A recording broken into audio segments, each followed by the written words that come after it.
नमस्कार दोस्तों। आज जो हम डिस्कस करेंगे वो करेंगे ग्रीन रिएजेंट और ग्रीन सिंथेसिस के ऊपर। और ये आपका ग्रीन केमिस्ट्री का लास्ट वीडियो होगा, ठीक है नहीं है? तो प्रीवियस दो वीडियो में हमने 12 के 12 प्रिंसिपल डिस्कस किए थे और उनसे रिलेवेंट जो जो एग्जांपल्स हम कर सकते थे वो सारे के सारे हमने किए हैं, ठीक है नहीं है? सारे प्रिंसिपल इंपॉर्टेंट है, इसलिए उनके जो बताए हुए इलिस्ट्रेशन है वो ध्यान में रखोगे आप, ठीक है? तो जल्दी से बिना टाइम गवाए लाइक कर दीजिए, शेयर कर दीजिए, सब्सक्राइब कर दीजिए। मैं टॉपिक स्टार्ट करने जा रहा हूं। तो बेसिकली ग्रीन रिएजेंट होते क्या हैं? ऐसा नहीं है कि ये कलर में ग्रीन होंगे, ठीक है नहीं है? अपने जो 12 प्रिंसिपल थे ग्रीन केमिस्ट्री के, जो 12 प्रिंसिपल थे उस क्राइटेरिया में फिट होने वाले रिएजेंट आपके क्या कहलाएंगे? ग्रीन रिएजेंट कहलाएंगे। समझ में आई बात? ठीक है नहीं है?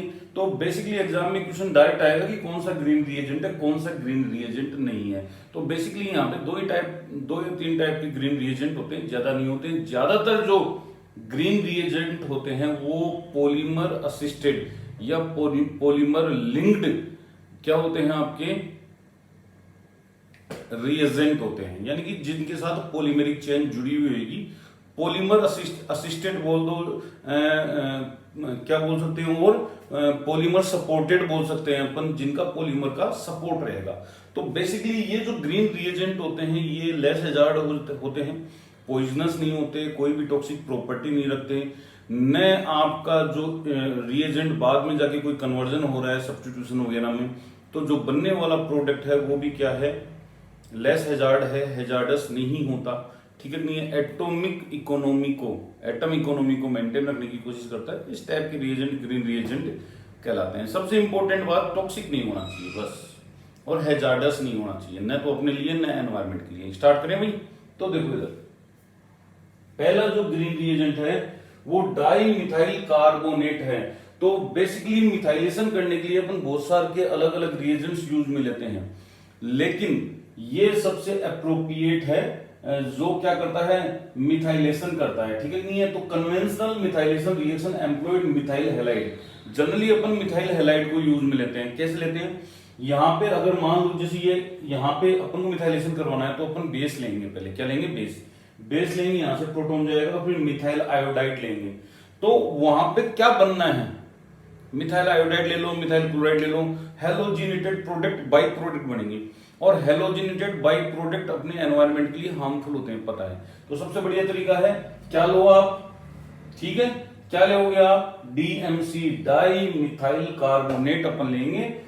बेस ही ले रहे हैं लेने को, ठीक है नहीं है? वही मिथाइलेशन की प्रोसेस यहाँ पे हो रही है, ये प्रोडक्ट आपका बन रहा है। बिल्कुल सिंपल सी कहानी है, ज्यादा हार्ड एंड फास्ट नहीं है।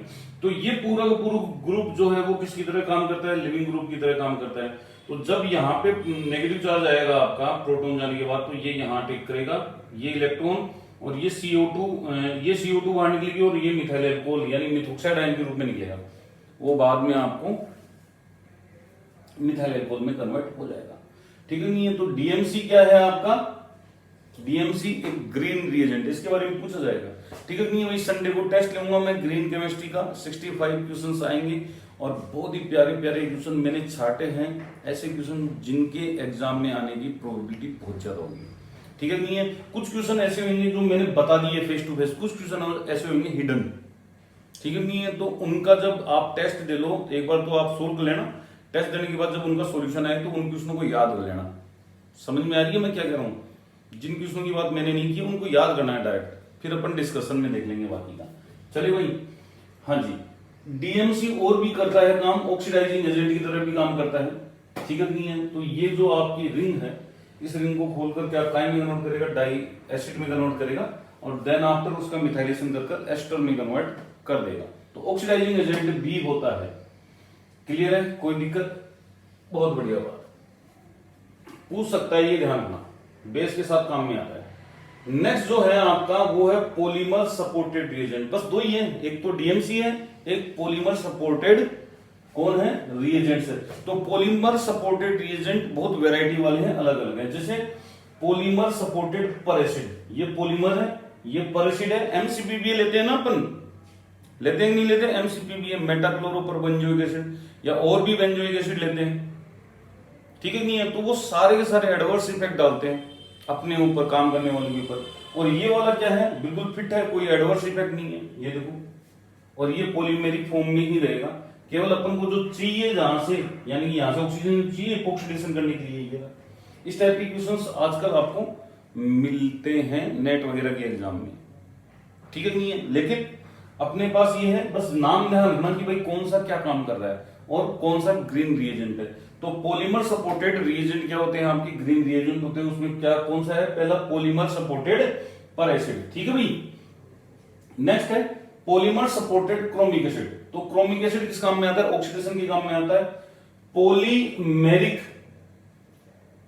थायोएनिसोल रेजिन, ये भी पूछा जा सकता है, अच्छा है ये, ठीक है नहीं है। ये भी पूछा जा सकता है, अभी बताऊंगा ये क्या करेगा, ठीक है नहीं। ये भी ऑक्सीडाइजिंग एजेंट की तरह काम करता है। एनबीएस का तो आपको पता ही है।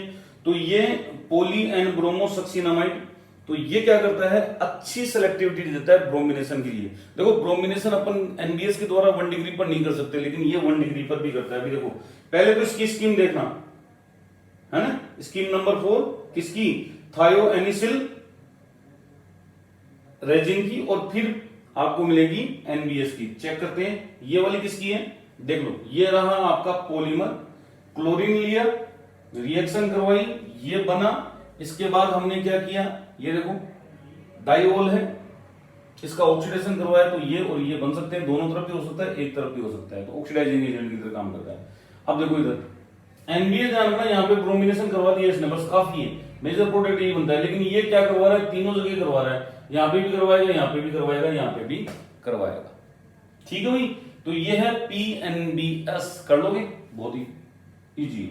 फिर है polymeric organo tin dihydrate reagent at as reducing agent. ये पॉइंट नोट कर लें, ये जो रिएजेंट होता है ये क्या करता है, ये करता है आपके जो एल्डिहाइड कीटोन होते हैं उनको अल्कोहल में कन्वर्ट करता है, और 80 से 90% यील्ड मिलती है, ठीक है नहीं है। और and the reduction of halide to hydrocarbon, use of organo hydride for reduction of alkyl aryl halide in presence of other functional group is generally superior to lithium aluminium hydride. समझ में आई बात। This can also use for selective reduction only one functional group of a asymmetric difunctional group aldehyde. यानी 2 aldehyde group है, उसमें से एक aldehyde group का करवाना है, तो ये लोगे आप। रिएक्शन नहीं लिखी हुई है इसकी, डायरेक्ट चलेंगे अपन नेक्स्ट के ऊपर। पॉलीस्टाइरीन कार्बोडाइइमाइड, तो एक्चुअल में ये भी ऑक्सीडाइजिंग एजेंट है, ठीक है नहीं है। अल्कोहल का ऑक्सीडेशन नहीं करता है, बाकी के फंक्शनल ग्रुप को अनअफेक्टेड रखा है। सब समझ में आई बात, बिल्कुल इजी से। और ये स्ट्रक्चर कुछ जानी पहचानी नहीं लग रही है, ये प्रोस्टाग्लैंडिन्स में देखी होगी आपने। तो यहाँ पे डेफिनेट रूप से क्या है, प्रोस्टाग्लैंडिन्स में ये ज्यादातर यूज में आता है। और कहां पे काम में आता है, मोफेट ऑक्सीडेशन। क्या भाई, मोफेट ऑक्सीडेशन।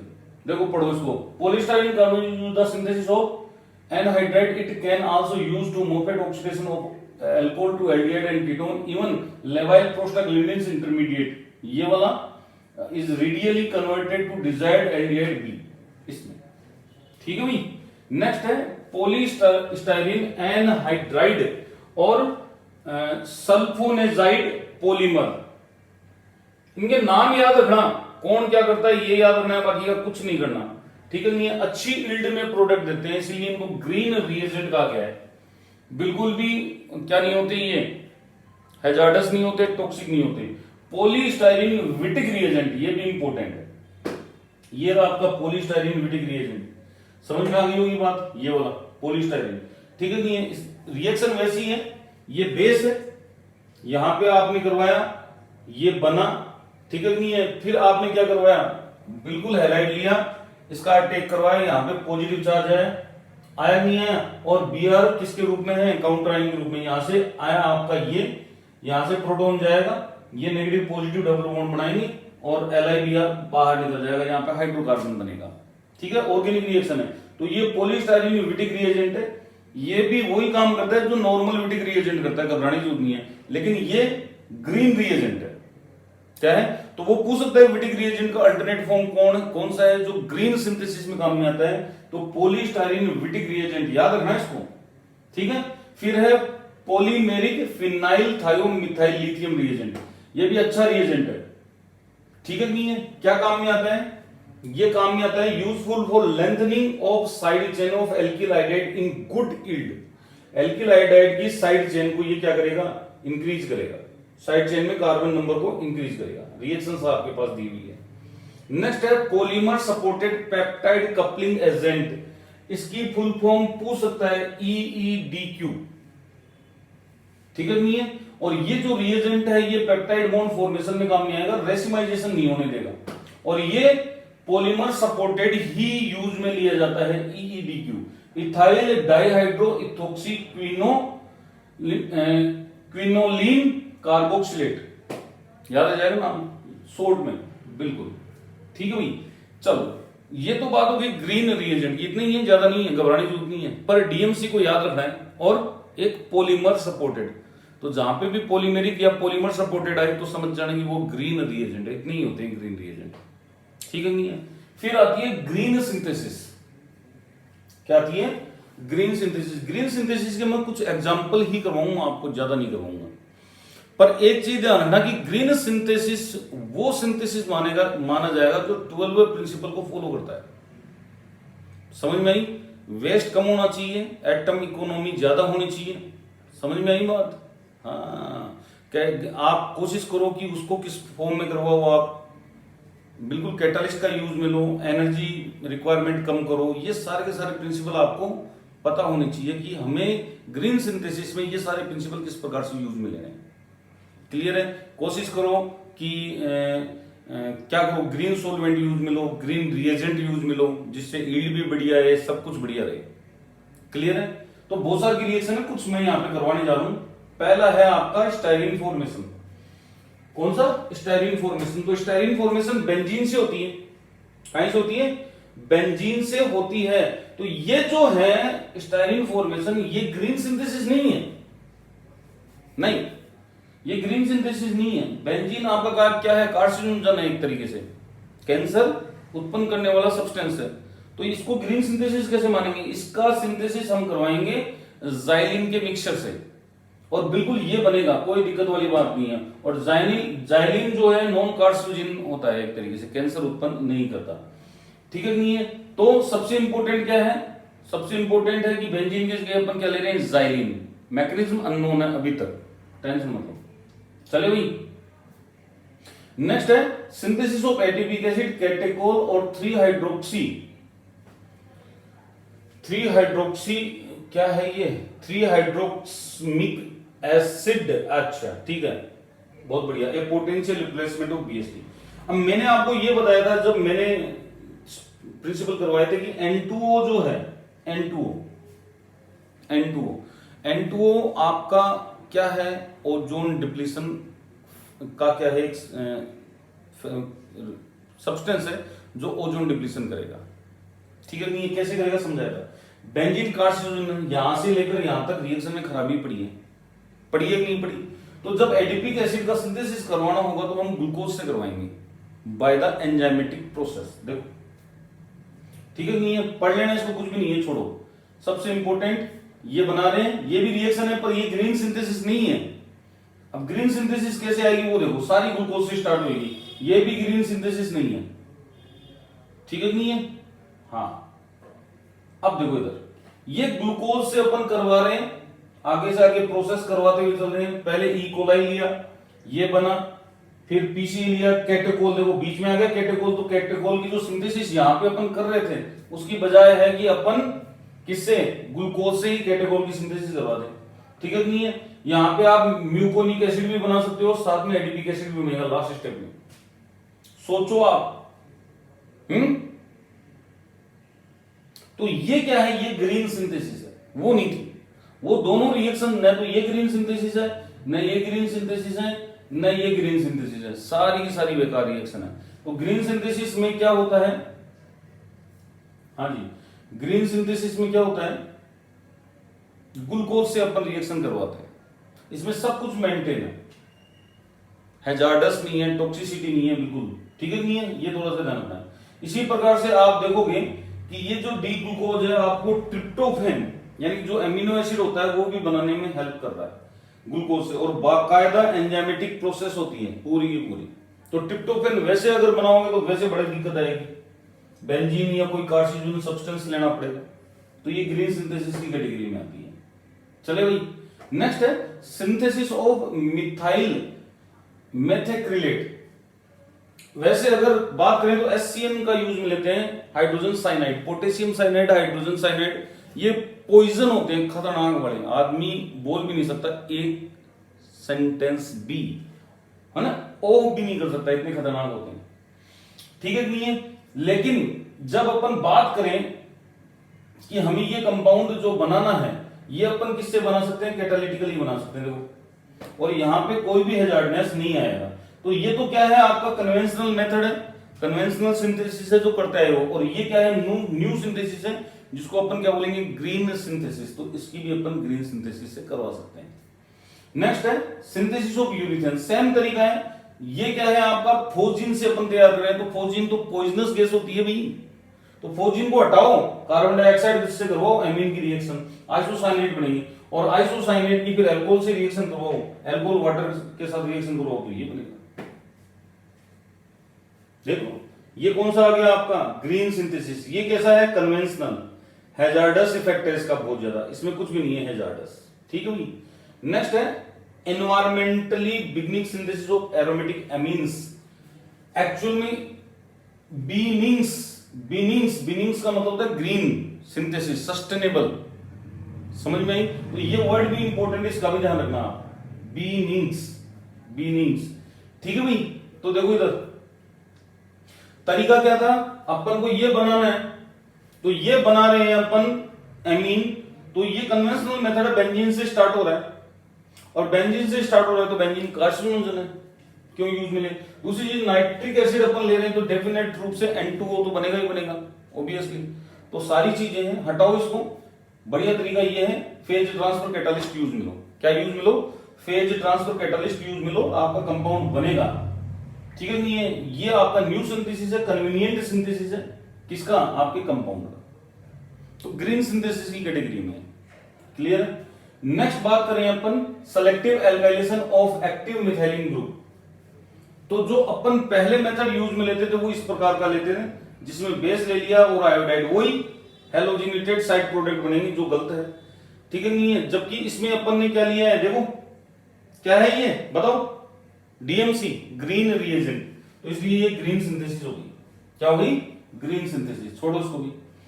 फ्री रेडिकल ब्रोमिनेशन अपन करवा रहे थे, तो एनबीएस अपन यूज में ले रहे थे, ब्रोमिनेशन हो रहा था। अपन अब क्या ले रहे हैं, पॉलीमर सपोर्टेड एनबीएस यूज में ले रहे हैं, नहीं ले रहे। ठीक है, नहीं है। और भी कई रिएजेंट है, जैसे कोई जरूरी नहीं है एनबीएस ले, अपन डायरेक्ट फोटोकेमिकल कंडीशन में करवाओ, बिल्कुल सही बात है, यील्ड मिलेगा आपको बढ़िया तरीके से इसका। क्लियर है।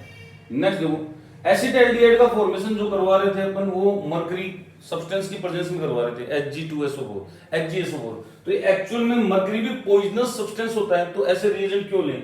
तो बेस्ट है अपन कैटालिटिकल लेंगे, वही एल्डिहाइड बनेगा, यील्ड बढ़िया मिलेगी उल्टी।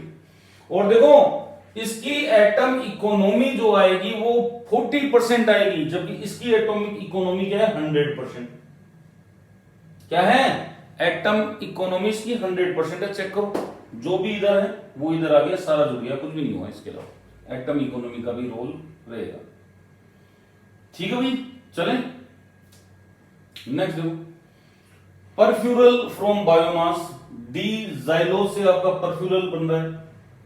ये स्कीम भी आपको क्या है भाई, ये जो स्कीम है, ये वाली स्कीम भी किसके द्वारा होगी, आपकी एंजाइम वगैरह के द्वारा होगी स्पेशल। तो ये भी ग्रीन सिंथेसिस की कैटेगरी में आती है। आइबोप्रूफेन क्या होता है, एनाल्जेसिक कैटेगरी में आता है, पेन किलर होता है एक तरीके से, बहुत बढ़िया रीजेंट है ये। ठीक है, नहीं है, एनाल्जेसिक पेन किलर होता है। ट्रेडिशनल मेथड ये है आइबोप्रूफेन बनाने का, जिसकी स्टेप्स देखो आप, 1 2 3 4 5 6 7 स्टेप लग रही है, 6 स्टेप मान लो, 6 स्टेप। लेकिन एक कंपनी ऐसी थी जिसने इसको 3 स्टेप में कंप्लीट कर दिया, 1 2 3 स्टेप में। तो जब स्टेप कम होती है भाई, बनाया उसी से, ये देखो बनाया उसी से, लेकिन इसने क्या किया, ग्रीन रिएजेंट्स यूज में लिए और मेथोडोलॉजी को इस प्रकार से डेवलप किया कि वो कम स्टेप में कंप्लीट हुई। इससे एटम इकोनॉमी और प्रोडक्ट यील्ड बेहतर हुई। ठीक है नहीं है, बना आई वो ग्रुप है नहीं है। कान के ऐसे पकड़ो चाहे ऐसे पकड़ो, पकड़ा जाना कान है भैया। समझ में आई बात? हाँ, तो हमें हर चीज को इंप्रूवमेंट रूप में लेना है, तो इसका भी ध्यान रखना। ये भी क्या है? Green synthesis. ऐसे पैरासीटामोल का है।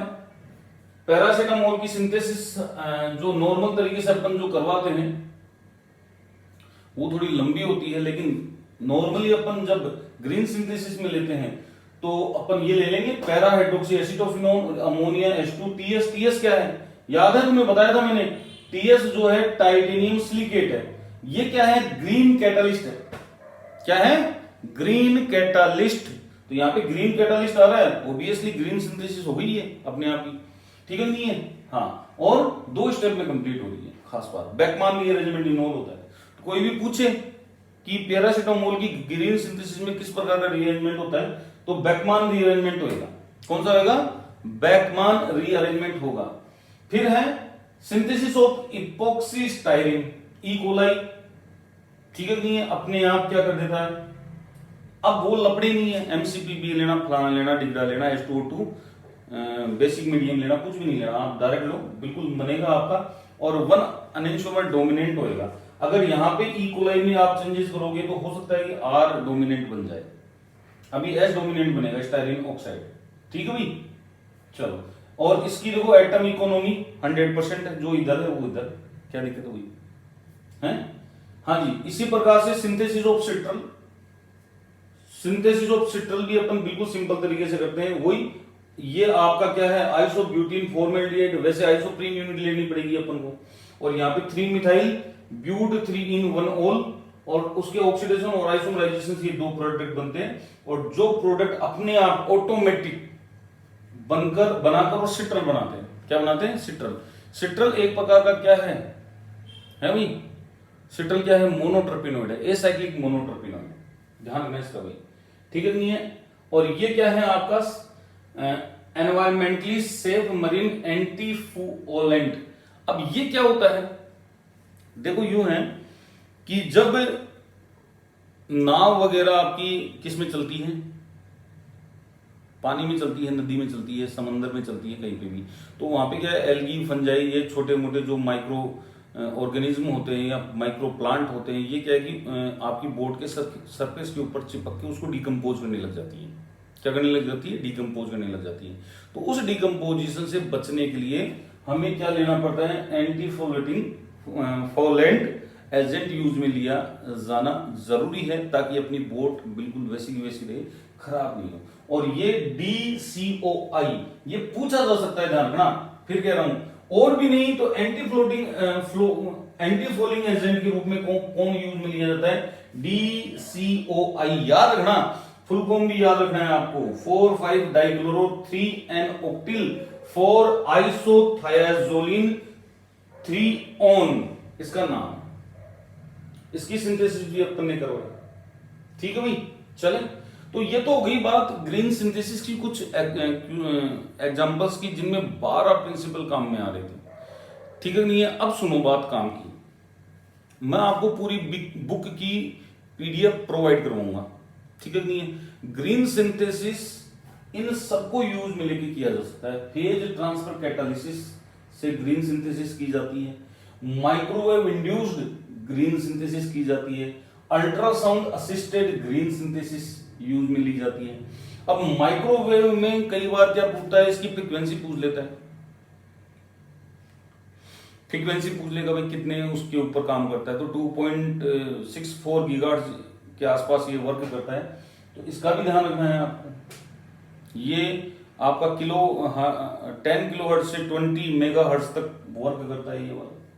बायो कैटालिस्ट अपन लेंगे, वो भी ग्रीन सिंथेसिस कहलाएगी। एक्वस फेज में कोई रिएक्शन करवा देंगे, वो भी क्या कहलाएगी? ग्रीन सिंथेसिस कहलाएगी। ऑर्गेनिक सिंथेसिस सॉलिड स्टेट में करवाएंगे, वो भी ग्रीन सिंथेसिस कहलाएगी। इनकी चर्चा अपन कर चुके हैं पहले 12 प्रिंसिपल्स में। इसलिए बस आपको यह ध्यान रखना है कि जैसे डिकमान कंडेंसेशन हुई, इन्हीं में से एक है O एल्काइलेशन हुआ, C एल्काइलेशन हुआ, phase transfer SN2 reaction, elimination phase transfer reaction हो रही है कि नहीं हो रही? हाँ, तो phase transfer reaction, microwave induced, ultrasound assisted जिसको सोनो-केमिस्ट्री के नाम से जाना जाता है, बायोकैटालिस्ट अपन यूज में ले रहे हैं, एक्वस फेज रिएक्शन यूज में ले रहे हैं और सॉलिड फेज में रिएक्शन करवा रहे हैं। ये सारे किसके एग्जाम्पल है बेटा? ग्रीन सिंथेसिस के एग्जाम्पल हैं। तो बुक में से केवल और केवल अंदर खोलने की जरूरत नहीं है आपको। खास बात, जो इंडेक्स दी हुई है शुरुआत में चेक कर लेना इनको नाम टू नाम, तो आपको पता लग जाएगा कि 10 रिएक्शन तो इससे हो रही है, 15 इससे हो रही है, 20 इससे हो रही है, 40 इससे हो रही है, 50 इससे हो रही है। वो पूरी की पूरी लिस्ट दी हुई है। ऐसे तो ओड ही नहीं है ना ग्रीन केमिस्ट्री का, तो एंडलेस केमिस्ट्री है। तो समझ में आई बात? हाँ, ध्यान रखना थोड़ा सा। तो मेरा कहना ये था, इसकी पीडीएफ प्रोवाइड करवा दूंगा, बुक की पीडीएफ प्रोवाइड करवा दूंगा, तो देख लेना सारी रिएक्शंस इन्हीं में। क्लियर है? और बाकी जो समझा ही है आज मैंने वो इंपॉर्टेंट है, कोई ना कोई एग्जाम में टपके की जरूर। आज वाले वीडियो में से कम भी तो 1 या 2 क्वेश्चन तो आएंगे। ठीक है भाई, मिलते हैं नैनो केमिस्ट्री के साथ नेक्स्ट वीडियो में। तब तक के लिए नमस्कार, जय हिंद, बाय बाय। लाइक जरूर करते जाना।